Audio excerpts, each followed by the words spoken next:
Bueno, pois boa tarde, benvidas e benvidos a esta nova andaina de revisar os marcos, que, como sabedes, é unha colaboración que facemos cada mes entre a Fundación Luces e a Agrupación Cultural Alexandre Bóveda. Traemos normalmente aquí o tema central da revista de cada mes, da revista Luces. E este mes tratamos os lumes, a vaga de incendios deste ano e unha reflexión sobre os lumes.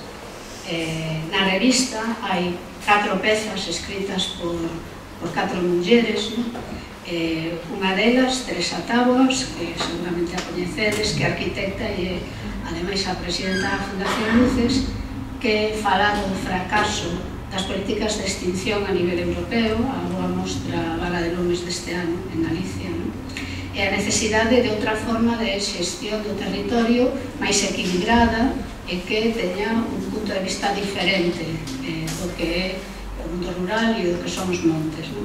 E tamén outras 3 mulleres, Olga Novo, Brigitte Vasallo e María Sánchez, que falan da súa vivencia personal no lume, a súa vivencia personal nos incendios. Non me resisto a leervos un párrafo de Brigitte Vasallo no incendio de Chandrexa de Queixa, que naquel momento era o máis grande da historia de Galicia, pero que quedou enseguida opacado por outros incendios, que se convertiron na vaga de incendios máis grave da historia de Galicia, que ainda non rematou, porque hoxe mesmo temos novas de novos lumes. E di Brigitte: caeunos o ceo enriba na metade da noite porque o lume non subiu, senón que virou e cuspiunos na cara. Enrolounos como a un bicho famento, como a un mar en furia, como a unha vinganza. E no medio do tumulto tivemos que decidir se lume ou a vida. Decidir sen saber, berrándonos de casa en casa, correndo pola rúa, co presas, sen medios, sen ninguén, sen bombeiros, sen alcaldes, sen roldas de prensa, sen mangueiras, sen aplausos, sen a TVG, sen discursos, sen aume, sen certezas, sen saída, sen nada máis que o medo, o lume e a ausencia. Decidimos se fuxir ou quedar para morrer se chegar o caso, se chegar o momento. As veciñas que non teñen coche, a rapazada, as bestas, os cans, os gatos, collede todo, metede todo nos coches, decidir sen saber, no impulso, sen ter tempo de saber.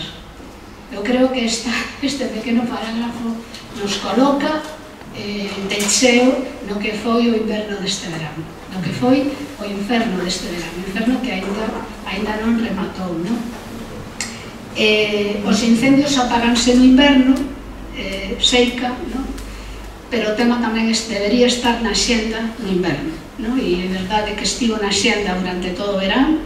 Vimos en directo como se ven agora as catástrofes, como a xente sufría e as dificultades que había, pero Luces queríamos que este tema, hacer todo o que está na nosa man para que este tema siga na xenda durante todo o ano, incluso cando xa non hai o lume ardendo.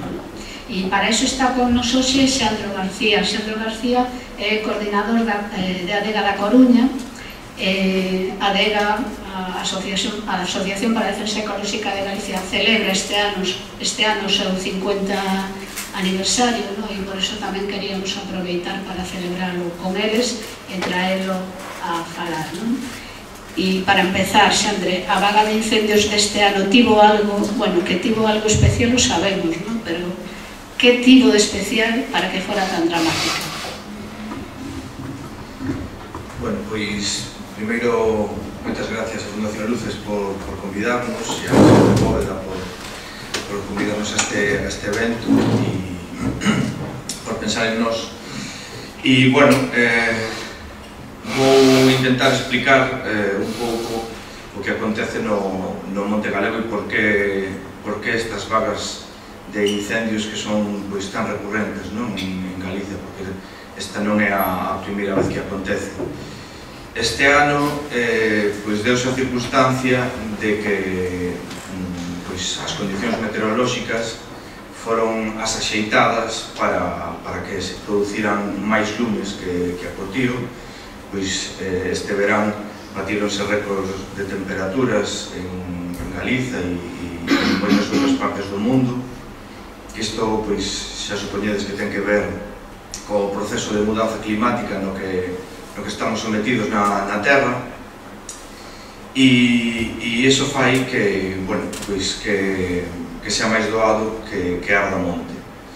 Pero, como decía Ana Luisa, os incendios apáganse no inverno, e é que o problema non é que se den unhas circunstancias meteorolóxicas determinadas para que se produzca lume, senón que o medio rural, os montes, están propicia, tal e como está o medio rural, tal e como están os montes, propicias que cada vez os incendios sexan de maior extensión.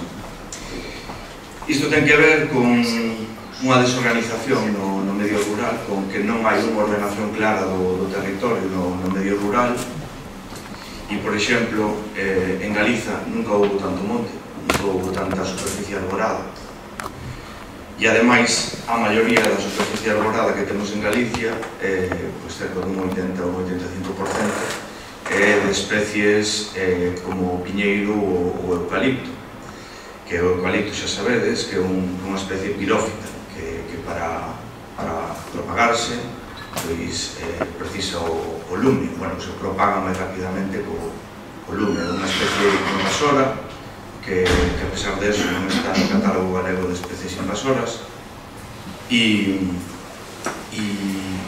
bueno, isto cada vez hai máis monte, cada vez máis especies de crecemento rápido, como decía o piñeiro e o eucalipto, e aquí quería facer unha diferenciación entre o que é unha plantación e un bosque, un monte. Eu estaba falando de piñeiros, de eucaliptos, estamos falando de plantacións, para falar correctamente. Non é un bosque maduro de carballos ou unha fraga. Este é un concepto que convén diferenciar, porque a biodiversidade e a estructura de un bosque non é igual que dunha plantación. Nunha plantación casi sempre monoespecífica, pois hai unha biodiversidade moi pequena. Ademais, se temos en conta que no caso dos eucaliptos, a través das raíces soltan unha serie de compostos que inhibe o crecemento de outras plantas, pois xa vos podedes imaginar que é ainda menos diversa as plantacións de eucaliptos que de piñeiro, por exemplo, e en comparación con, por exemplo, con un bosque maduro, un bosque de castaños ou unha fraga, a cantidade de seres vivos e de carbono, porque cando se fala tamén de fixación de carbono, nas plantacións fixase moi poquinho carbono, que estamos, bueno, hai moitos proxectos a nivel mundial para facer plantacións e fixar carbono. Si conseguimos ter un bosque adulto, un bosque que teña 50, 100 anos ou máis, vamos a conseguir fixar moito máis carbono, xa non só pensando nas especies vegetais, pero as especies animais tamén, que tamén están feitas de carbono como nós, que viven nun bosque de 100 anos. Hai moitas máis, empezando polo solo, por exemplo, empezando polas bacterias que viven no solo, polos fungos, polos fieiros ou polas plantas herbáceas, e rematando dende o oso, que é non dos mamíferos máis grandes que podemos atopar en Galiza. Pois a fixación de carbono dun monte, dun bosque, é moito maior que a dunha plantación. Entón estaba dicindo que en Galicia nunca houve tantas árbores, pero, sin embargo, son a gran maioría, como decía, plantacións de piñeiros ou de eucaliptos. Das cais, pois, se extrae o principal recurso desas plantacións, o principal produto que se extrae desas plantacións é a madeira. E bueno, desta forma obvianse moitas outras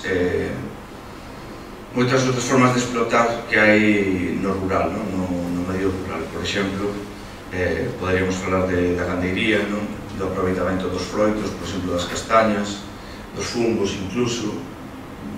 Entón, o noso monte está dedicado prácticamente no 100%, ou no 80-90%, á explotación de madeira, e ademais unha madeira que é de baixo valor económico, porque a productividade dos bosques galegos en cantidade de madeira por hectárea é menor que a que temos en zonas moi próximas, e precisamente por isto, porque se fan cortes moi temperás, porque xa pode supoñer que isto está encaminhado cara a unha explotación da pasta de papel.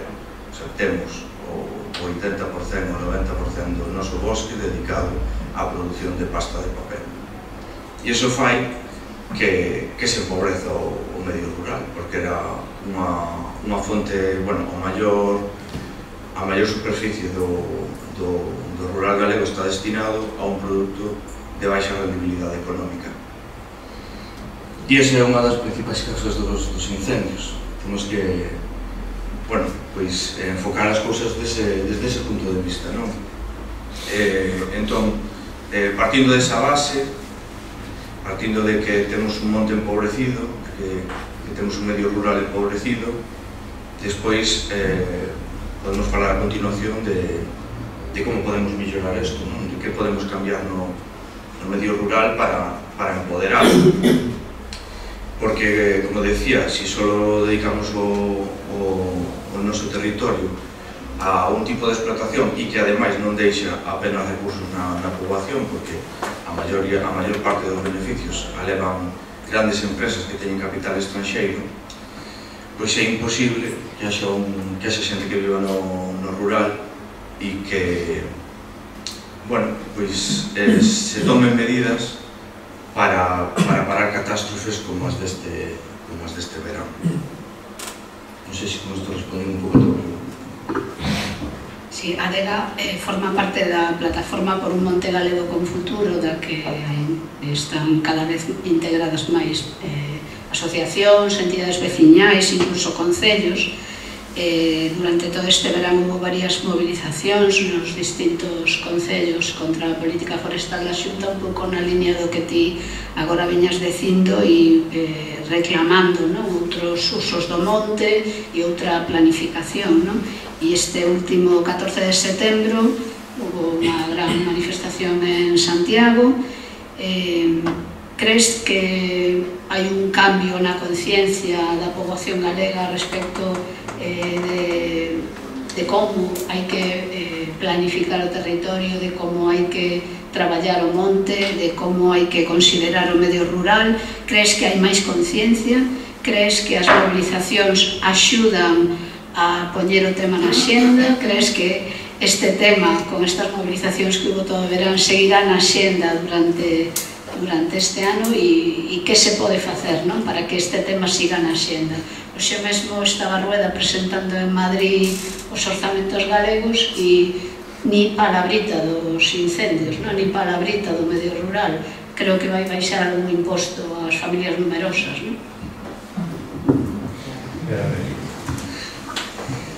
Sí, si está cambiando a nosa forma de concebir o medio rural.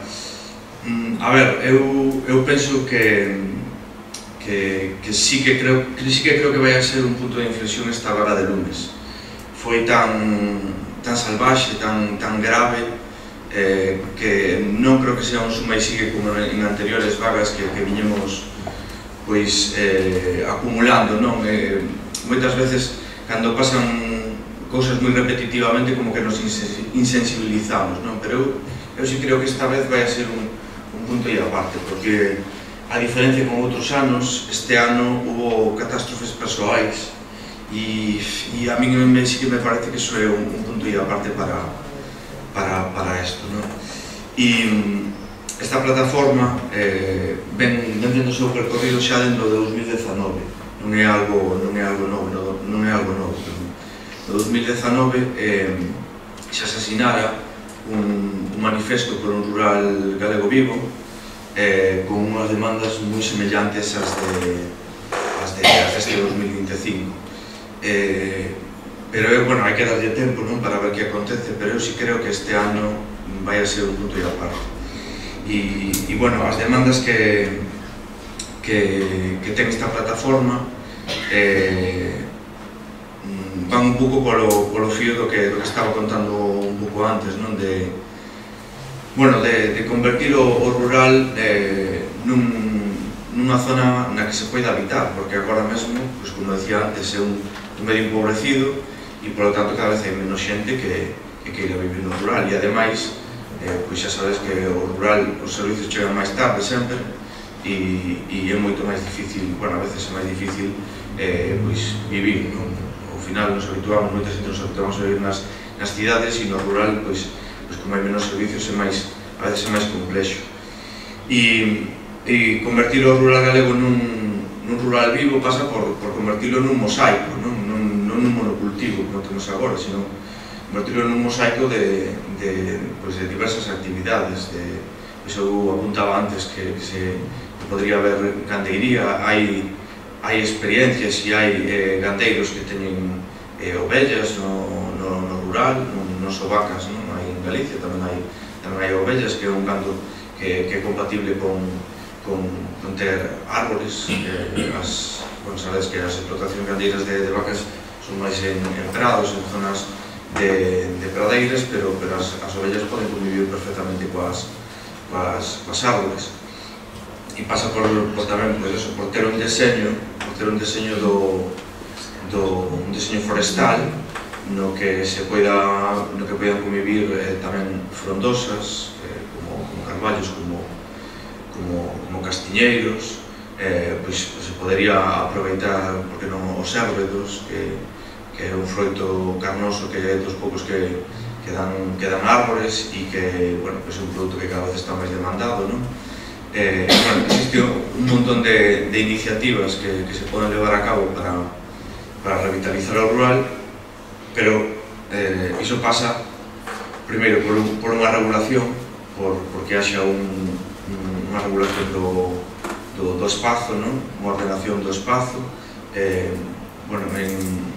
Non sei se sabedes que, volvendo ao tema do eucalipto, sabedes que en Galicia estamos nunha moratoria de plantación de eucaliptos do ano 21, que vai a rematar xa a finais deste ano, e nunca tamén lle sentou ao eucalipto unha moratoria, porque xa dende os inicios do ano 21, cando Feijóo asinou esa moratoria, en Adega empezamos a recibir un montón de reclamacións e de denuncias de plantacións en lugares onde non había eucalipto, porque sabes que a moratoria o que impide sobre o papel é aumentar a superficie de eucalipto.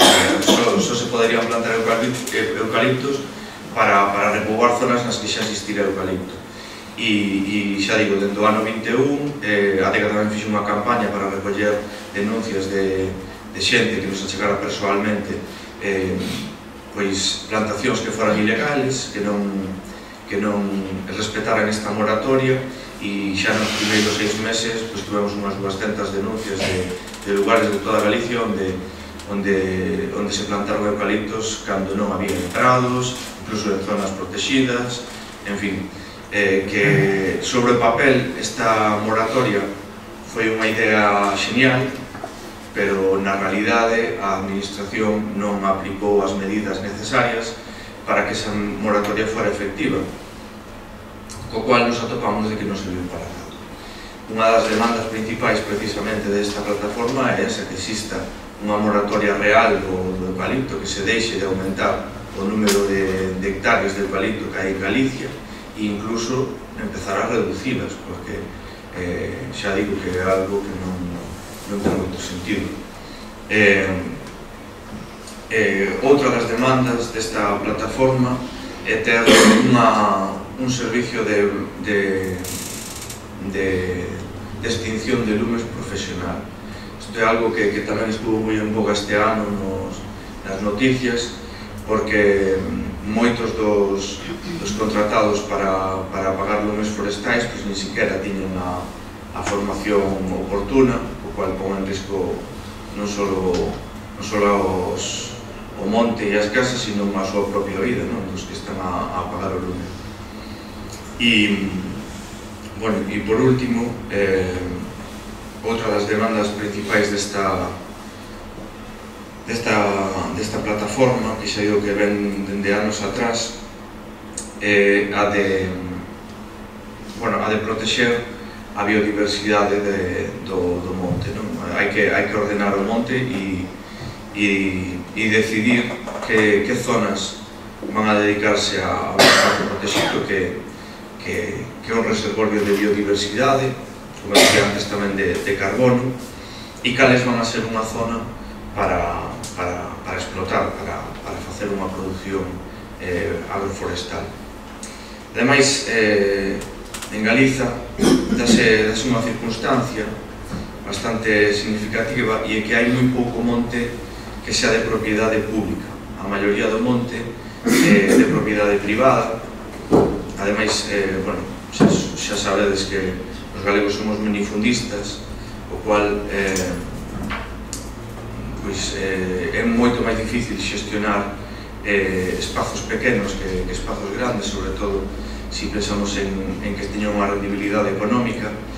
E para eso esta plataforma tamén sempre defendeu que o Banco de Terras galego, que sigue en vigor hoxe, que sigue funcionando en vigor, que sea realmente efectivo, que sirva realmente para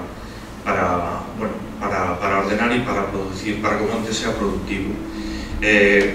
Durante o bipartito hubo unha experiencia que foi moi interesante, que eran os Oxford, as unidades de xestión forestal, que xunto co Banco de Terras o que facían era xestionar distintas fincas que tiñan a mesma finalidade. Pois se hai varios veciños que están a producir castiñeiros, que todas as fincas se xestionen de forma común. É unha forma de ordenar o territorio sin intervir na propiedade. Pois quizás habría que recuperar esa forma de xestión, que era unha forma válida, que nos entendemos que funcionaba para xestionar o medio rural, e que se abandonou, non sabemos moi ben por qué. Ou si que o sabemos. Sí. Falabas da moratoria, e así me sirve a min para introducir outro tema, que é que despois desta vaga de lumes vai haber unha extensión enorme de terra queimada, non? Alguna, como decía Rueda, non nos preocupa porque non tiña árbores, pero outras sí. Entón, eu creo que un dos problemas é saber que facer con esa terra queimada, con esa enorme extensión de terra queimada, que facer para recuperala, e sobre todo que facer para impedir que se utilice como coartada para plantar eucaliptos onde non os había, ou para, xa que está queimada, vamos a meter aerogeneradores ou cosas dese estilo, non? O sea, que creedes dende a adega que se debe facer para recuperar canto antes ese deserto que nos queda? Bueno, pois a principal consecuencia dos incendios, aparte de que desaparecen as masas forestais, é que desaparece o solo. O solo é un recurso que non é renovable. E me explico. A formación do solo, que, bueno, o solo é unha agrupación de materia orgánica, de materia inorgánica como areas ou arxilas, e de auga e da rocha nai, de componentes da rocha nai que está por debaixo do solo. Para que se forme un solo precisase tempo e e que haxa seres vivos encima da rocha nai. Cando desaparece o solo, cando arde, recuperalo depende moito das zonas, pero pode tardar incluso centos de anos en recuperarse. Entón, o principal problema dos incendios é que ese solo, si chove, si venta, vai a acabar en outra parte que non é onde estaba, que non é o monte. Entón, a primeira fase para recuperar unha zona queimada é protexer o solo. Iso utilizarse de diversas técnicas. A máis coñecida é que chaman mulching en inglés, a de editar palla no monte, precisamente para protexelo, e ademais a palla, bueno, pues aguanta un pouco máis a humidade e propicia que se hai alguna semente na zona, pois poida rebrotar, e así xa comezamos coa recuperación dese solo. Moitas veces, e dependendo da temperatura dos incendios, isto non é de todo posible, pois porque o solo desaparece prácticamente inteiro. Entón, bueno, o que se pode facer, aparte de agardar, porque o certo é que non hai moitas alternativas cando desaparece o solo, é protexer ou intentar evitar que ese solo escape o menos posible da zona, non? E para iso se suelen facer barreiras de cinza, para evitar tamén que a cinza acabe nos cursos de auga, nos ríos. Agora mesmo debería ser a maior preocupación da administración, evitar que as cinzas rematen nos cursos de auga, porque non só é que desaparezan da zona, como estaba dicindo, sino que é moi posible que acaben por contaminar zonas de auga potable ou que acaben nas nosas rías, como xa aconteceu en incendios anteriores. Entón, ademais de ter un problema no monte, teríamos un problema tamén no sector marino. Nos non sabemos exactamente cales son as medidas da Xunta agora mesmo para recuperar as zonas dos incendios. Na batería de medidas que sacaron para recuperar as zonas queimadas, non atopamos ninguna de protección do solo ni de recuperación a nivel ecosistémico das zonas queimadas, pero si é certo que van a facer unhas accións de voluntariado a Xunta nas zonas queimadas para intentar recuperar un pouco as zonas queimadas, o cual nos parece un pouco hasta contra nesta situación.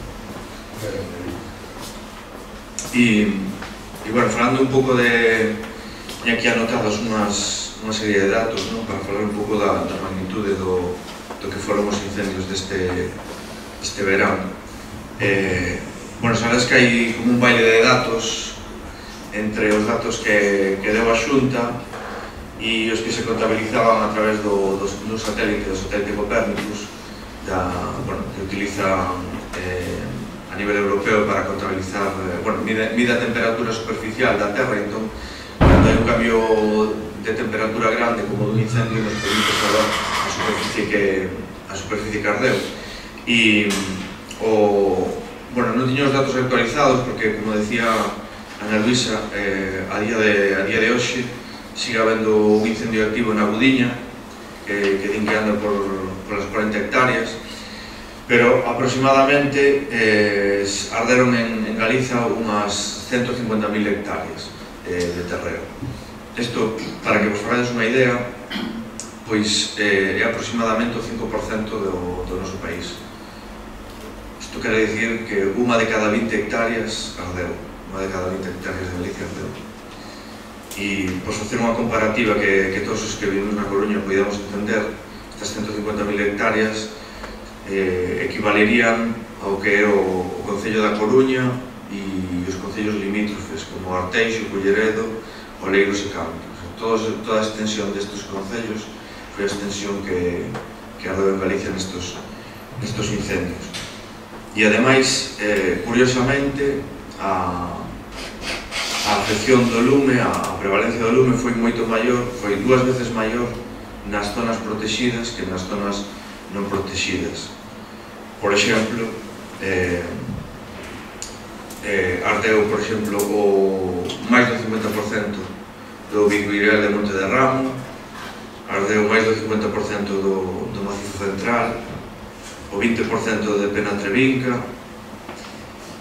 o 15% de Penamaseira, o 7,5% de Enciña da Lastra, e hai outros espazos que, se ben non estaban protegidos aínda, si que había idea de protexer, como a Serra de Vilamartín de Valdeorras, na que ardeu casi o 100% dela. Isto para que vos fagades unha idea da magnitude. A maioría dos incendios, é certo que foron na provincia de Ourense, pero tamén, bueno, vivimos aquí o incendio de Ponteceso, que foi moi virulento tamén, con varias vagas, non foi só unha vez, sino que ardeu en 3 ou 4 vagas, incluso hubo un conato incendio moi próximo a Coruña, no Montexal, e isto para que vos fagades unha idea da magnitude da catástrofe. E, bueno, unha vez máis, parece que a administración está máis interesada en contentar os, por non dicir así un pouco crudo, pero en contentar os seus votantes, porque unha das primeiras accións que fixo a conselleira de Medio Ambiente foi reunirse cos membros do TECOR, con os cazadores, para tranquilizalos e dicirles que iba a haber axudas para eles, pero unha vez que están atendendo os seus votantes, pero deixando de lado o medio ambiente, e isto afonda no que falábamos antes, que temos o país vendido a multinacionais e a explotar o país. Falabas ti antes de que unha das reclamacións de Adega é que haxa un servicio de extinción de incendios profesionalizado, pero unha das cousas que vimos este verán foi, este texto que vos leía eu antes o mostra, que cando o lume chega aos núcleos a xente non sabe que facer, e coa virulencia dos lumes non hai tempo para decidir, o sea, non hai protocolos que incorporen a acción da veciñanza, non hai, a xente iba con xestas a apagar o lume coas mangueras de limpar os patios, a apagar o lume.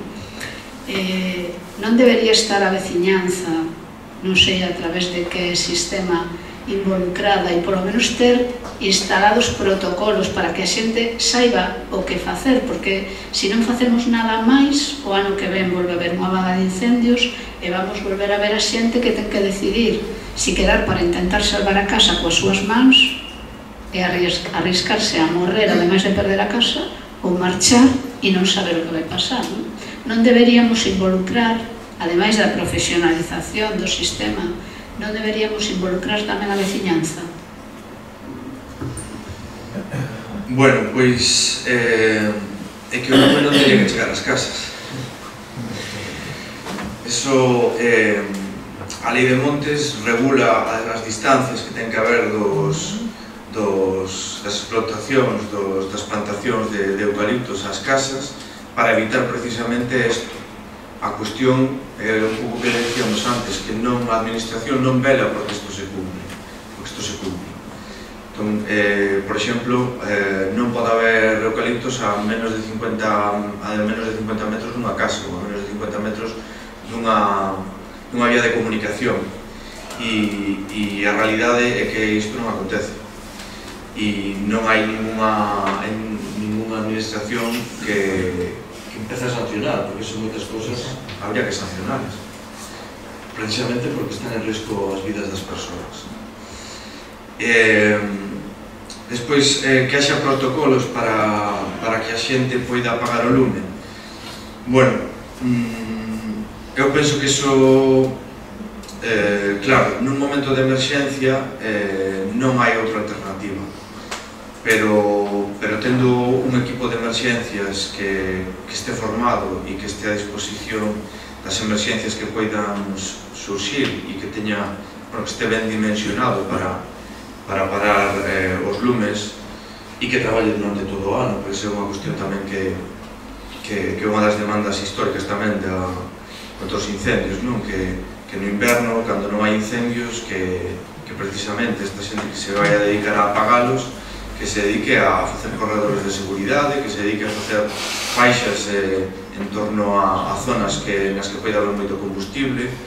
Entón, tendo un servicio de extinción de incendios profesionalizado e dimensionado para Galiza, non tería xente que estar apagando incendios.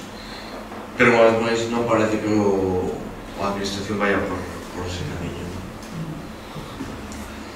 Eu tamén quería destacar que en Galicia históricamente temos unha alta siniestrabilidade de lumes. En Galicia acontecen 750 lumes por cada 1000 hectáreas de terreno, cando en zonas próximas como Asturias ou Zamora anda en torno aos 50 lumes por 1000 hectáreas. Hai unha diferencia terrible, unha diferencia abismal. E isto, pois, non só ten que ver con todo isto que estou dicindo, e é moi difícil, bueno, isto o iba a decir porque sempre se lle cargan as culpas aos incendiarios, non? Sempre se dedica aí un terrorismo incendiario que son os que se dedican a encender o lume, pero a realidade é que non é tan sinxelo como iso, sino que hai moitas razóns por as que se inician o lume. A gran maioría son provocados, pero non son provocados porque haxa terroristas incendiarios que se dedican a plantar lumes, sino porque nunha zona na que hai alta cantidade de combustible é doado que calquera cousa prenda, e dende despistes ata neglixencias poden acontecer cando a situación é de alto risco como a deste verán. E ademais, se tuéramos un medio rural no que non houbera tanto combustible, no que houbera un mosaico, como decía antes, pois probablemente os lumes terían menos extensión, pero a realidade é que, como aconteceu este verán en Ourense, calquera pequeno foco, coas condicións meteorolóxicas axeitadas, acaba estendéndose por moitas hectáreas, non? E, bueno, non sei que queres que... Si, a Lega fixo este verán outra vez, non? Xa dende hai tempo le va facendo unha proposta con 10 puntos moi concretos, non? Para intentar cambiar esta dinámica que parece que é moi difícil de cambiar, non? Non sei se querías contarnos algunha desas medidas concretas que están na proposta da Adela. Si, estos 10 puntos concretos proveñen do manifesto, basicamente do manifesto para os lumes que se leu nas movilizacións na movilización de setembro en Compostela, e eran 10 medidas e pedíamos a Rueda para cambiar esta dinámica de incendios no rural, e, bueno, afondan un pouco no que estou comentando, en diversificar en que non só exista un medio de vida no rural que sea a madeira, sino que existan outros medios de vida como a gandeiría ou como a silvicultura, que exista tamén, pois que decíamos, un servicio profesionalizado de extinción de incendios, considerar os bosques considerar os montes como os valores que teñen, non? De servicios que teñen servicios ecosistémicos, non? Que ao final son un reservorio de biodiversidade, e ademais, pois, sin os bosques, por exemplo, non teríamos agua potable, o que comentaba antes do solo. No solo o que fai o solo tamén cubre unha función de purificación da auga a través do solo ou a escorrentía, que é onde se forman os cursos de auga. O solo forma como unha especie de colador que retén tóxicos e que retén moitos compostos para que a auga se purifique. Ao final hai que darle tamén este valor aos bosques. Teñen funcións ecosistémicas moi importantes para a vida e para nós. E, bueno, esos 10 puntos se fundaban un pouco nestas ideas.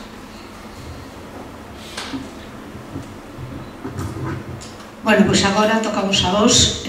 Se queredes facer algunha pregunta ou algún comentario a Xandro, é o momento.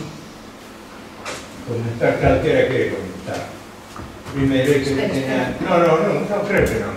É que estamos grabando. Estamos grabando ese programa. O primeiro que hai que ter en calquera actividade da vida é as ideas claras. E non están as ideas claras por ningún lado. Primeiro, de todo o que falache nada máis un momentiño de nada de que a xente é maior. Se a xente é maior non vai traballar o campo, nin vai limpar os montes, eso é unha animalada. Exixirlle eso é unha animalada, porque non pode. Eu podo atender as macetas da miña casa, do balcón, etc. Pero se me dis que limpo logo cartos para tal, eso non. O que se quere é recibir cartos. Entón, bueno, aparte do minifundio que tamén existe nos montes, grande, pois claro, se existen o de montes en Mancomún, aí xa temos algo para tocar ben, pero onde hai ese minifundio, aí non me toques, non me deixes entrar, etc. Entón, respecto a que os lumes apáganse en inverno, non, apáganse durante todo o ano, porque no inverno evidentemente non hai, pero tens que limpar, tens que ordenar, tens que procurar que non hai esos 50 metros, que me parecen poucos para chegar ás casas. Despois o que tens que procurar é a animalada de plantar eucaliptos en terra vegetal desta onde eu vin moito, camiñando por Galicia, moito de meter eucaliptos pois en leiras de millo. Quitas o millo e plantas eucaliptos. O que non ande por aí non o veo, pero eu sigo vin. E dame de todo. Entón, hai que crear ese tipo de xentes que estén todo ano tratando de facer eso. Porque decimos que si se producen tales incendios, se hai unha persoa maior vende aí e ve que lle chega aí, coño, lle bota algo e di, mira, quita aí a ver que pasa, estuvo no queimar, que é bastante costume dentro da nosa idiosincrasia. Entón, había moito que estudar. Vos dixedes prácticamente un manual impresionante entre os dous do asunto, pero hai moito que facer. E o que non hai que permitir é que gobernantes, como temos nós, o que estén continuamente a todos, dándolle caramelitos. Ahora, isto de tal 150 euros, ahora isto non sei... Mira, eso, por favor, non. Fai unha sociedade tonta. Non sigo porque, entón, claro, desvarío. E non quero.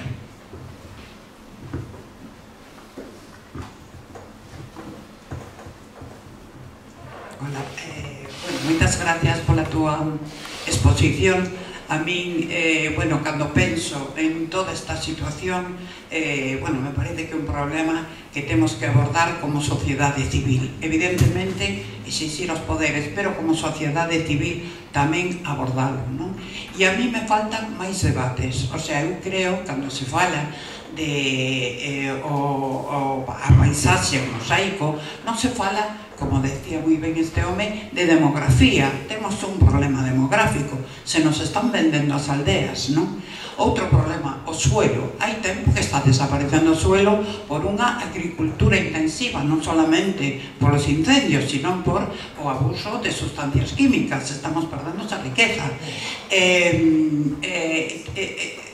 Vamos a ver, o sea, unha superficie tan pequena como a de Galicia, dedicarlle a un monocultivo toda esa Francia que abrangue todo o litoral, non? E, pues ahora creando novas especies que se vayan adaptando a novas altitudes, bueno, eso é terrible, non? Entón, me parece como sociedade civil habería que facer un debate en donde houvese as universidades, o sea, tiñan que ser aquí, digamos, os que dirixiran, non? O sea, como vamos a plantexar o futuro de Galicia nas próximas, o sea, atendendo a emerxencia climática que está aí, bueno, pois nos din que este ano vai a ser o máis fresco dos próximos anos.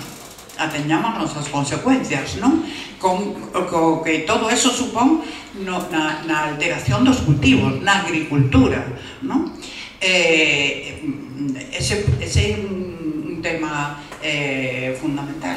Outro tema, se me foi agora ao santo ceo, pero a implicación de a xente que vive no rural. Vamos a ver, si temos a propiedade dos montes, non? Son particulares, pero temos unha figura en Galiza que é tremenda de poderosa, que son as comunidades de montes, non?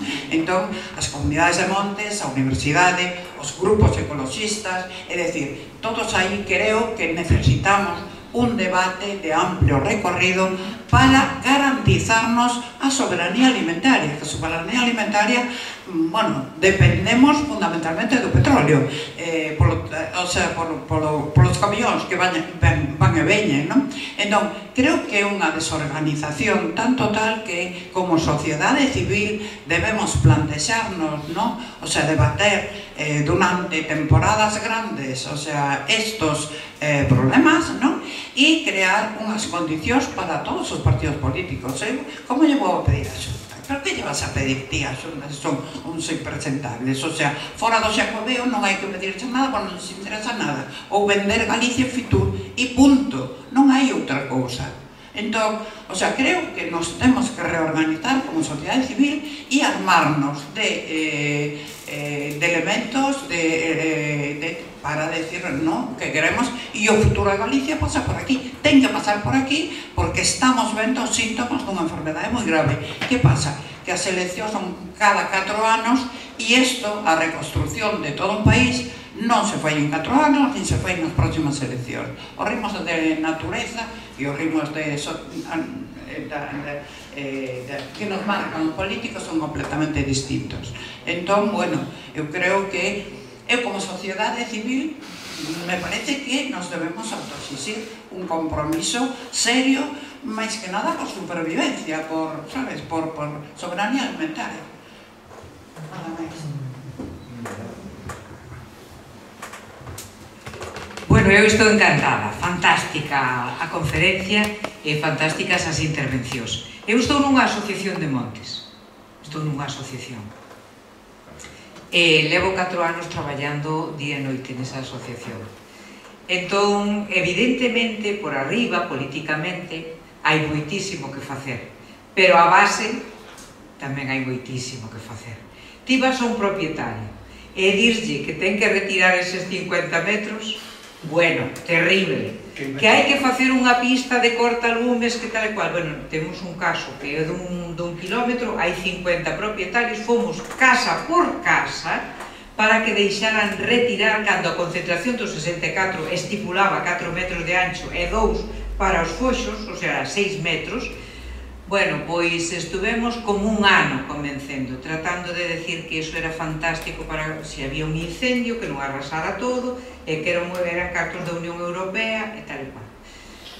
Bueno, despois de todo ese peripecia, conseguiuse que firmaran, pero quedaron 2, con eses 2 houve que estar convencendo, en fin, un tremendo chollo, que donde hai que baixarse a coller un cartel e se venden los montes. Eu, polo menos, estou tentada a facelo. Porque é algo impresionante. A cúpula xa sabemos que hai que espabilarla, pero a base, ollo, nadie quere cortar nada, e se hai unha zona que non, que eucaliptos nos plantes, non, porque os vendemos e dan diñeiro e isto é rápido. É certo, o eucalipto paga non moito mellor e aos 5 ou 6 anos vendes o eucalipto. Entón, cando me din, non, é que temos o lume ao carón das casas, claro, é que non se quere ceder nada. Eu penso que hai que reorganizarnos con cabeza, con líderes que marquen as pautas e que nos digan como temos que actuar, porque isto é certo que son montes pequenos, pero é que non estamos dispostos a perder nada, de verdade. Eu, por arriba, estou tamén enfadada, pero por abaixo, e eu digo, vale, perfecto, é que non hai político que cambie isto se nós non queremos que se cambie. Nós podemos decir, mira, queremos isto, isto, isto, e se non nas próximas eleccións cambiamos de voto, porque o voto que se peo cada 4 anos, e pódese cambiar, hoxe voto a ti porque me caes fenomenal, pero mañá voto a outro. Entón, eu creo que o que tedes que facer vos como plataforma, como xente que sabe, que sodes preparados, que sodes novos, aglutinarnos a toda esa xente que temos sensibilidade. Porque esta señora falaba da alimentación, eu tamén falo do aire, porque se hai un incendio en Ourense, machácanos a todos, porque non temos aí unha porta, que aquí non temos ese aire. O incendio, o que se queima, afétanos a todos. Non se está falando do que nos afecta no aire, nas bombas que están tirando nas guerras non se di do que afecta no aire, non se comenta nada desto. E isto é o que está pasando. E o que vos pediría é que desde Alexandre Bóveda, que teñen unha repercusión impresionante, desde Luces, dende todas esas plataformas que sodes sensibles, e sobre todo que estades preparados, unirnos a toda a base, e decir, mira, isto é o que hai que facer. Esta señora decía da universidade, pois evidentemente, temos xente que está en Bruselas continuamente, vale, pois aglutinémonos todos, formemos unha gran plataforma do que queremos para este país, e logo despois os votos van en función do que tamén a poboación lles interese, porque o voto que se apeu é cada 4 anos, así que, mira ti, se non vas por este rego, po próximos 4 anos voto a outro, e pos 4 voto a outro, vale? Era o que quería decir. O sea, perdonade por esta extensión así de tanto tempo.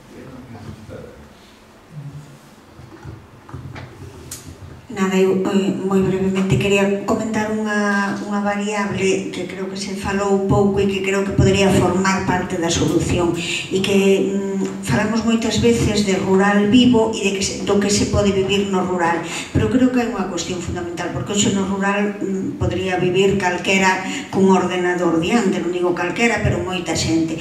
É a cuestión dos servizos públicos e eu creo que iso é o que está sacando a moita xente do rural. Síguense pechando escolas, síguense moitas cabeceiras de comarcas que non teñen pediatra, que teñen que andar 20, 30 kilómetros unha familia con unha crianza pequena para buscar un pediatra.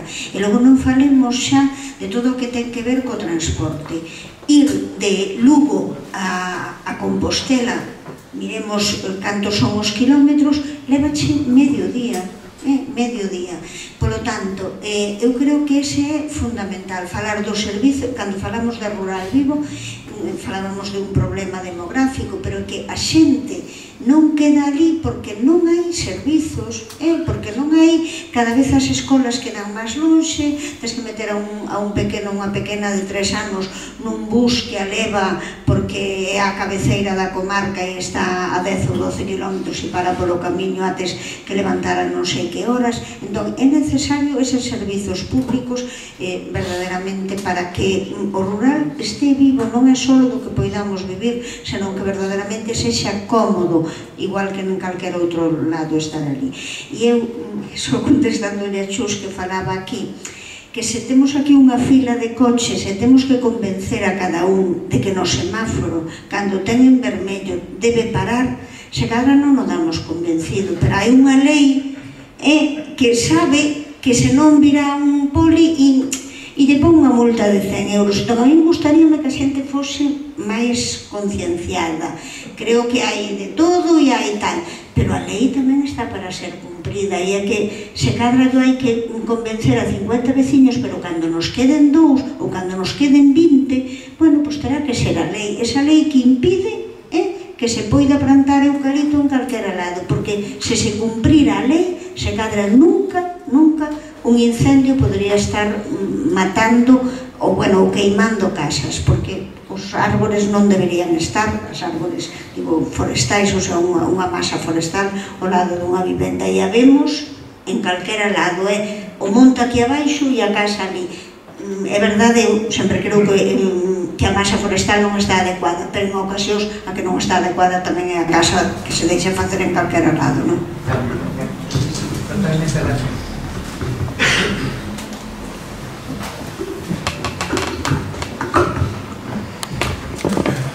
Bueno, pues eu estou 100% de acordo co que se dixo, pero quería facer un par de matices das intervencións que houve, porque sí que é certo que é algo de todos, que temos que cambiar entre todos, pero hai xente que ten máis responsabilidade que outra. Entón, tamén temos que exigir aos que mandan que cambien, pedirlle a Xunta que cumpla a lei e que se manteñan as distancias mínimas das plantacións, eu creo que tampouco é algo exagerado. Ao que teríamos que pensar é porque non queren facelo, que intereses defenden. E eu creo que tampouco hai demasiado debate sobre cales son as solucións. Eu fun explicando algunhas das que hai moitas, hai algunhas máis, pero a solución é bastante clara, é cambiar un pouco a situación que hai agora, porque a situación que hai agora é desastrosa. Entón, nese sentido, eu creo que as recetas xa están, o que hai que ter vontade para levarlas a cabo.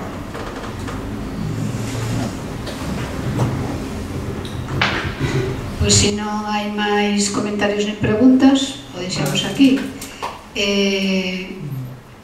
Lembrovos que estamos aquí porque está aquí a revista Luces e que podedes facervos cun exemplar aí na entrada e así nos apoyades e nos permitides seguir editando cada mes esta revista que para nós é un luxo.